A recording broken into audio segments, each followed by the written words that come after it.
देवन को कछु नाही, हो सतगुरु को क्या कीजिए। देवन को कछु नाही, समन को साटा किया, सेव भेंट चढ़ाई। समन को साटा किया, सेव भेंट चढ़ाई। सतगुरु को क्या कीजिए, देवन को कछु नाही। सतगुरु को क्या, देवन को कछु नाही, समन को साटा किया, सेव भेंट चढ़ाई। समन को साटा किया, सेव भेंट चढ़ाई।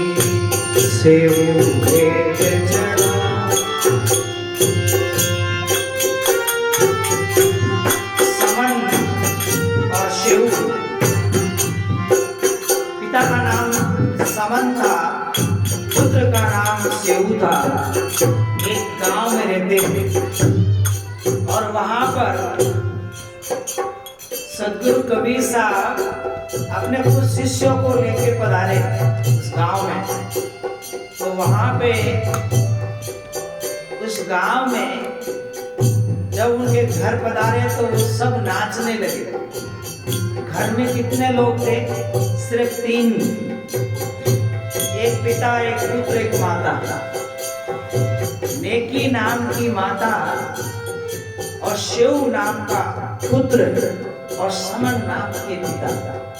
और उस गांव के अंदर कोई भक्ति में नहीं समझता था और कोई काशी में आकर गुरु उपदेश लेके गए। और ये गांव अपने इंडिया में ही काशी के पास में कहीं था।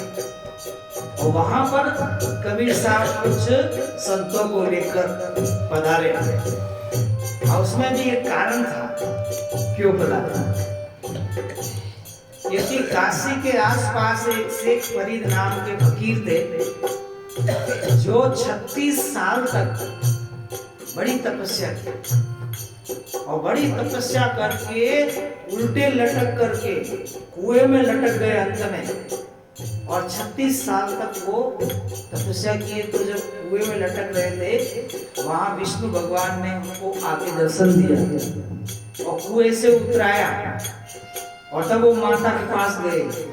जब माता के पास गए तो उन्होंने कहा, माता मैं आपकी आज्ञा से मैं साधु बन गया, क्या मेरी भक्ति पूर्ण हुई कि नहीं? तो माता उनको आशीर्वाद देने की बजाय अपने ही बच्चे के बाल को खींच लिया। जैसे आप कोई बालक के सिर पे हाथ रखो और बालक तो समझे कि कोई आशीर्वाद दे रहे हैं और आप उसका बाल खींचो तो बालक रोएगा। ऐसे शेख फरीद जी रोने लगे कि माता आप मुझे आशीर्वाद देना था, आप मेरे बाल क्यों खींच रही हो? तो माता कहती है, देख पुत्र, जिस परमात्मा से मिलना था वो अभी तक नहीं मिला तुझे। यानी जिस परम तत्व को आपको जानना था वो भक्ति तुम्हारी अभी भी अधूरी है। तो शेख फरीद हाथ जोड़ के कहने लगे, शास्त्रों में जो परमात्मा है, विष्णु भगवान सबसे बड़े परमात्मा है, वो मुझे दर्शन दे दिए। और कौन परमात्मा है? बोले इसका अगर तुम्हें बोध लेना है, ज्ञान लेना है तो काशी में कबीर साहब के पास जाओ, तब तुम्हें आगे का बोध होगा। तो शेख फरीद 36 साल उल्टे लटकने के बाद भी माता के आदेश से कबीर साहब से मिलने गए। और जब वहां पे कबीर साहब तो मिले नहीं, झोपड़ी में बैठे थे। मिले कौन? कमाल साहब। जब कमाल जी मिले, तो उनके साथ वार्तालाप हुई। जब वार्तालाप हुई तो दोनों संत जो है आपस में बैठे बैठे अभिमान कर लिए, सात्विक अहंकार कर लिए, अभिमान कर लिए। अब कमाल साहब ने तो ये छोटा अहंकार कर लिया कि भाई मैं तो जब छोटा था तब मेरी लाश बहती हुई आई थी और कबीर साहब ने मेरे शीश पर हाथ रखा तो उसे मैं जीवित हुआ और उसी दिन साहेब ने मुझे अपना बेटा मान लिया, अपना शिष्य मान लिया, बेटा मान लिया और मैं तब से साहेब की सेवा में हूँ। इससे बड़ी और क्या तपस्या होगी। और शेख फरीद कहने लगे कि नहीं, मेरी तपस्या बहुत बड़ी है। मैं 36 साल तक तपस्या किया, 12 साल तक मैं पैदल चला, जंगल में भटका है और 12 साल तक मैं फल फ्रूट खाया, 12 साल में हवा का भक्षण किया, तब जाके मुझे विष्णु भगवान के दर्शन हुए। और फिर मेरी माता ने कहा जाओ तुम कबीर साहब के पास जाओ, तब मैं यहाँ आया तो मेरी तपस्या भी बढ़ी। बोलो सतगुरुदेव की। तो जब इस तरह की बात करते थे तो अचानक साहेब आ गए, कबीर साहब आ गए। अचानक घूमते हुए कबीर साहब आए और कहा कि अरे संतो क्या बात कर रहे हो, क्या चर्चा कर रहे हो? अरे तुमको तो दोनों को अहंकार हो रहा है, अपनी अपनी करने का, अपनी अपनी भक्ति का, है ना? आपको तो अहंकार हो रहा है और संत तो वही है, सब कुछ करते हुए भी उनको कोई अहंकार नहीं। अरे तो तुम्हारे अंदर अभी भी कमी है। अहंकार और ज्ञान का मेल नहीं होता है। अहंकार तो अंधकार है और ज्ञान तो प्रकाश है। और फिर आपने सात्विक अहंकार दोनों ने जो किया है तो इस अहंकार को हटाना बहुत ही जरूरी है। अब चलो आप लोग ऐसा करो, मेरे एक सेव समन नेकी नाम के भगत रहते गांव में, उनके घर चलो, आपको पता चलेगा भक्ति क्या होती है, भक्ति किसको कहते हैं। तब साहेब उनको वहां ले चले हैं और वहां पर तीनों ही नाचने लगे। ओ आज मेरे घर सतगुरु आए, आज मेरे घर सतगुरु आए, दर्शन कर दो नैन जुड़ाए, आज मेरे घर सतगुरु आए, दर्शन कर दो ही नैन जुड़ाए। अब नाचने लगे, गाने लगे। आज आनंद जीवन में सतगुरु का दर्शन हुआ। आज बदावना सकी गाओ मंगलाचार, खुशी से भजन गाने लगे। तब सतगुरु को ऊंचा आसन दिया, यथा योगी संतों को आसन दिया, बैठाया। उस खुशी खुशी में ये भूल गए कि भोजन भी कराना है। तो घर में देखा, रसोई में गए तो आटा है ही नहीं, दाल है ही नहीं और कुछ है ही नहीं, माल कुछ नहीं है। अब जैसे मारवाड़ी में कहते हैं नहीं, पीपा बोलने लगा, कुछ भी नहीं। अब कुछ भी नहीं तो वो उसकी तरफ मुंह देखे, वो उसकी तरफ मुंह देखे, वो उसकी तरफ मुंह देखे। तब विचार करने लगी। पत्नी कहने लगी कि नाचने क्या होगा, संतों के भोजन की व्यवस्था करो।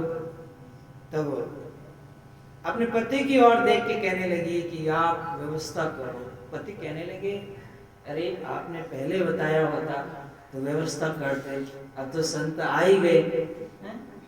बोले जो हुआ चूक हो गया, तो ऐसा करता हूं मैं, अड़ोस पड़ोस में जाके मांग के ले आता हूं उधारा, फिर वापस दे देंगे।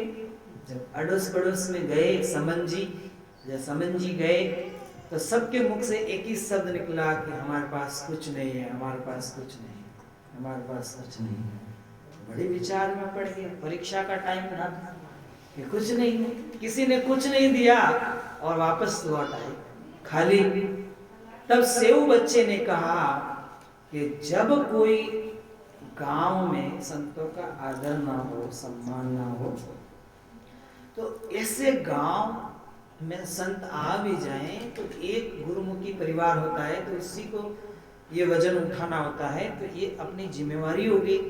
अब सदगुरु पधारे हैं, संत पधारे हैं, तो हमें तो जिम्मा नहीं है और लोग अपने को कुछ दे नहीं रहे, तो ऐसा करते हैं आज चोरी कर लेते हैं। तो कहने लगे कि जब सदगुरु के कोई भक्त हंस चोरी करेंगे तो क्या सतगुरु का अच्छा लगेगा? नहीं। कोई कल क्या कहेंगे, देखो ये रोज सत्संग में जाते हैं, देखो चोरियां करते फिरते हैं, चोरी करते हैं। तो तब सेऊ ने क्या कहा कि नहीं माता, आपका नाम नेकी है, तो आपका बच्चा नेक से चोरी करेगा, ज्यादा नहीं लाएगा, जितना संत भोजन करेंगे उतना ही चोरी करके लाएगा। अच्छा ठीक है, जाओ। जब पिता और पुत्र दोनों गए, हाथ में कटारी लेकर पिता चले, सेऊ जो है अपने गुरु के लिए किसी तरह संतों के भोजन की व्यवस्था के लिए चला, तो एक बनिए की हाट में जाकर पीछे से सेंध मारी और अंदर घुस गया। मां पिता को खड़ा रखा। अब रात का समय था, इस तरह से संध्या को साहिब आए थे, रात का समय था, तो वो सेंध मार ली, अंदर घुस गया, पर अंदर में बढ़िया महाजन सोया हुआ था। और जब वो तोल कर लेने लगा माल बच्चा, तो तकड़िया नीचे गिर गया, बाट नीचे गिर गया, धमाधम हुई, और इधर सेठ जी जग गए। सेठ जी ने कहा, अरे मेरी दुकान में चोर चोर चोर चोर। तो हॉल छोटा था, तो निकलने में क्या दुविधा थी। बाहर एक पांव रह गया, मुख बाहर हो गया, और हाथ एक अंदर रह गया, एक पांव रह गया। सेठ जी ने पांव पकड़ लिया बच्चे का, वहां पकड़ के अंदर खींचने लगे कि चोर पकड़ा गया, चोर पकड़ा गया। तो एक हाथ बाहर निकाल करके बच्चे ने वो माल अपने पिता को दे दिया, और ये कह दिया कि पिताश्री, इसमें सदगुरु की भी बदनामी होगी, इसलिए मेरा मरना ठीक है। आज अवस्था स्थिति ऐसी आ गई कि गांव में मांगने पर भी हमको उधारा नहीं मिला, और हम संतों की व्यवस्था करने के लिए आए और यहाँ पकड़े गए।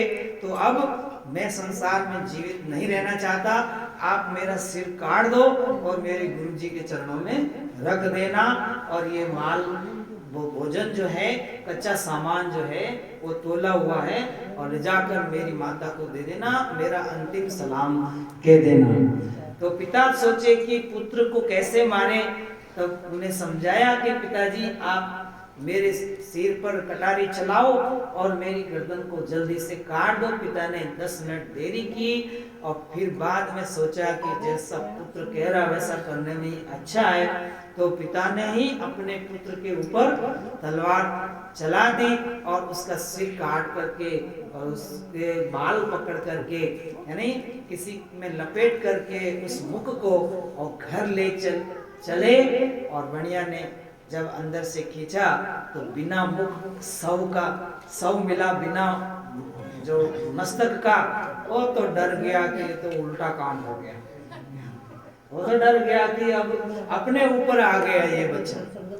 तो अब जब ले जाकर उसने क्या किया कि लाश को गोबर में, अंदर पशुओं का गोबर उकड़ी थी, उसके अंदर ले जाकर लाश को डाल देता है। उधर उसके पिताजी घर पहुंचते हैं और समझते हैं इसकी माँ को पता चल गया, तो अभी रोने लगेगी, इसलिए ताक के अंदर छिपा देते हैं, बर्तन के अंदर। किसको? मस्तक को छिपा देते हैं, और उधर भोजन बनाने की आज्ञा दे देते हैं। उनकी पत्नी भोजन बना के तैयार करती नेकी, और फिर सतगुरु कबीर साहब तो ध्यान में बैठे हैं, संत भी साथ में ध्यान कर रहे हैं। अब साहिब से पूछने गए कि साहिब भोजन तैयार हो गया, आप सभी संत भोजन करो। तो साहिब ने कह दिया कि घर में जितने लोग हैं और साधु संत हैं, उतने बराबर प्रसाद को बांट कर परोस के ले आओ। तो एक परोसा पड़ा था, पनातला पड़ा था और सेव का पड़ा था। तो साहिब ने कहा कि मेरा सेव कहाँ गया, बच्चा कहाँ गया, उसको भी बुलाओ। तब बोले नहीं कोई। तो साहिब ने कहा, साहिब ध्यान करने लगे, और ध्यान में साहब देखते हैं कि बच्चे का सिर यहीं पड़ा है और लाश तो वहां पड़ी है, और ये घटना हो गई। और शिष्य इतना पक्का निकला कि वो मतलब जो है सतगुरु का बुरा ना लगे, इसलिए अपना सिर कटा दिया। इसलिए ऐसे शिष्य को मुझे जीवित करना होगा। बोलो सतगुरुदेव की जय। तो साहिब समन जी आपके पुत्र कहाँ हैं? समन जी बोले गुरुदेव आप तो भोजन करिएगा और पुत्र तो आता रहेगा। नहीं, ये गलत बात है। आपके पुत्र ने भक्ति में अपना शीश दान किया है, वो शीश मेरे पास लाओ। साहिब के पास जब शीश लाए, फिर साहिब ने कहा कि सेव जहां कहीं भी हो चले आओ। तो वो जो लाश थी उड़ करके आके गिरी। जब लाश आई तो साहिब ने उसको मिला करके सतनाम की ताकत से जीवित कर दिया। शिव को जब वापस जीवित किया। बोला सतगुरु कबीर साहिब की जय। जब शिव जीवित हुआ तो सारे गांव वालों को ज्ञान हो गया। अब सभी आने लगे, बंदगी करने लगे, प्रणाम करने लगे और संतों के दर्शन करने लगे। तो सेव जब जीवित हुआ, साहिब ने अपने हाथ से वो भोजन, सेव को भोजन कराया, फिर संत भोजन किए, फिर जनता खुश हुई और सत्संग चलने लगी और ज्ञान उपदेश धारण करके पार हो गए। इसलिए गरीबदास जी महाराज कहते हैं ऐसे मेरे सतगुरु कबीर साहिब हैं जिन्होंने मृतक को जीवित करके, शिव को जीवित करके पूरे गांव को सत्संग में लगा दिया। तो सतगुरु को क्या दीजिए देने को कछु नहीं, समन को साटा किया और सेहू भेंट चढ़ाई। इस तरह सेव ने अपनी गर्दन भेंट चढ़ाई। तो मैं बेचारा गरीबदास हूँ, मैं तो आपका सेवक हूँ। आपके तो ऐसे ऐसे भगत पहले हो चुके, मैं तो एक जो है अदम पापी जीव हूँ जो आपका नाम रट रहा हूँ। मेरे ऊपर भी कृपा करना। सिर साटे की भक्ति है और कछु नहीं बात, सिर के साटे पाइए अविगत अलख अनाथ। जो अविगत गति से परे, जो पूर्ण परमात्मा निरक्षर धनी है, अगर उनको पाना है तो हमें अपना शीश गुरु के चरणों में समर्पित करना होगा, अपना अहंकार को काटना होगा, नम्रता से सद्गुरु के चरणों में बैठकर भक्ति करना होगा। शीश तुम्हारा जाएगा कर सतगुरु को दान। गरीबदास जी महाराज कहते हैं हमारे शीश तो कई गए हैं, अब ये शीश गुरु जी को दान कर दो। मेरा मेरी छोड़ के यही कहो मैदान। आपके पूर्व के जन्म में आपने कई शीश गंवाए हैं, तो एक शीश गुरु जी के चरणों में रखो ये, और मेरा मेरी थारी मारी मारो धारो छोड़ के यही कहो मैदान। और भक्ति के मैदान में आ जाओ कि हमारा कुछ नहीं सब कुछ साहिब का है, मेरा मुझ में कुछ नहीं, जो कछु है सो तेरा, तेरा तुझको सौंप दे और क्या लागत है मेरा। तो इस तरह के सुंदर भाव में आ जाए। समय पूरा हुआ। बोले सतगुरु कबीर साहिब की जय। सत्यनारायण